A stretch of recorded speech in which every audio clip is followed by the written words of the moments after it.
Galera, em Kimetsu, a porradaria só tem começo, porque quando ela começa, a gente pode esquecer do fim, né? Por isso que é tão bom a gente ter vários episódios seguidos só de luta, né? Uma atrás da outra. Quem que não gosta de porrada? E nesse episódio a gente viu que todo mundo mitou pra caramba, porque a gente teve lá o Tanjiro como novo gênio dos animes e a Nezuko e o Genya fazendo a gente pular da cadeira. Então vem comigo pra gente falar disso tudo e até sobre esse conceito super bacana da névoa do Tokito. Bora lá, galera!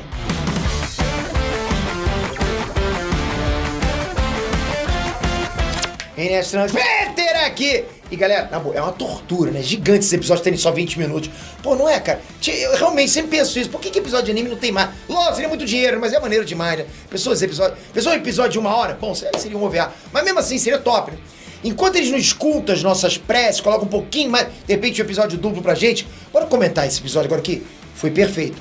Só pra variar um pouco, ele foi perfeito. E assim, mesmo esse episódio sendo lindo, como toda a série é, né? Porque Demon Slayer é bonito demais.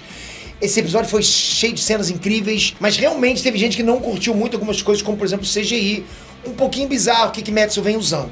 A gente tem visto isso. E como o episódio já começa com aquele peixe esquisito, né, virando sashimi pro Tokito, bora já falar disso então, ok? Seguinte, galera, diferente de algumas coisas CGI do primeiro episódio, que eu fiz questão de elogiar em como o Kimetsu faz isso muito bem, sabe, colocando os elementos 2D, na animação 3D e tudo mais, dessa vez foi um CGI bem estranho mesmo. Eu tenho que falar, eu tenho que falar pra vocês, só que assim, eu preciso ser sincero, tá? Pra mim foi algo que passou longe de me incomodar, sabe? De eu olhar assim, porra, caramba, meu Deus. Sério, galera, eu sou do time que achou tranquilo, ok? E apesar de eu não dar uma nota muito alta pra isso, com certeza passa da média. Passa de ano aí de boas, não vai ficar reprovado. Ainda mais porque são os minions do demônio lá. Nem é ele em si, né? O demônio em si. Então eu achei até interessante a estranheza e o aspecto bizarro que eles deixaram nesse contraste entre os peixes e as pessoas. E você vê em detalhes do olho do peixe que tem ali uma textura, sabe, tem um brilho bacana e não é só um boneco de massinha esquisito. A gente percebe isso.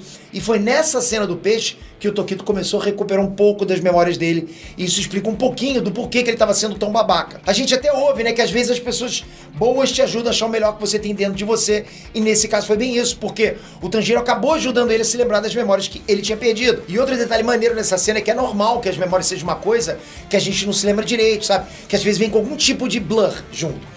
Bem confuso, sabe? Sabe quando você tenta lembrar de alguma coisa, você se lembra bem mais ou menos?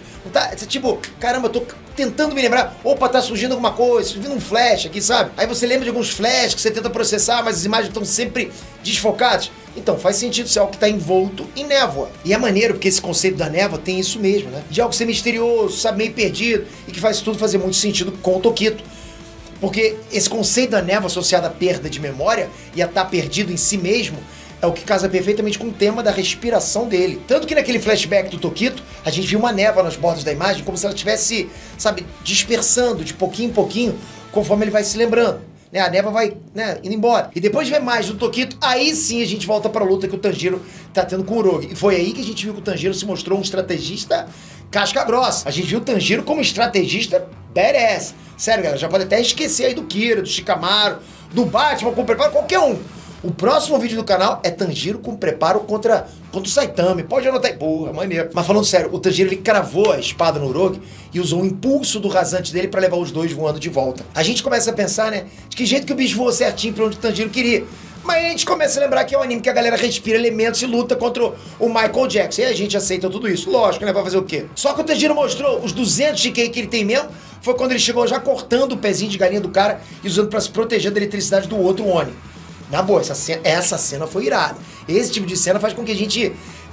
pra mim são os elementos que fazem essa obra ser tão grande. E uma parada que eu curti muito do Sekidô é que a gente viu como que alguém que usa raios é perigoso demais. Porque não é um anime onde todo mundo é mais rápido que um raio. Pelo contrário, é um anime que a gente vê, né, o quão quebrado é um cara usar esse tipo de poder. Lembra até do Avatar, concorda? Porque no Avatar a gente vê como é que era perigoso os dobradores de fogo usarem o raio em combate. Era algo tipo pra assassinar mesmo.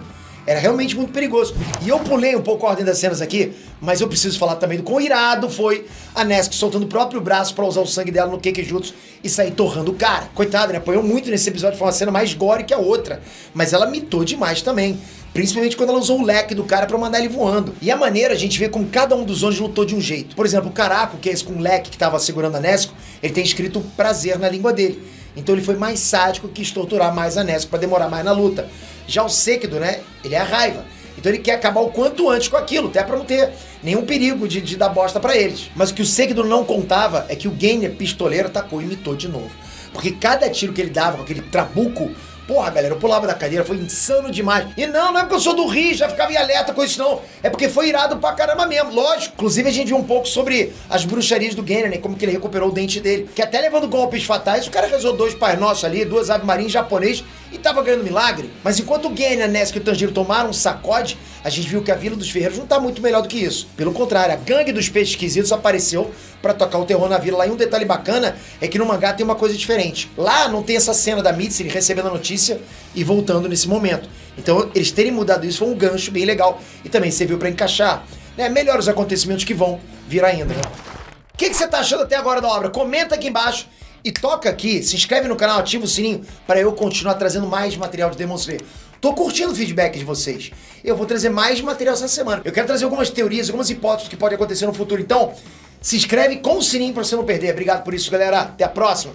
Valeu, fui!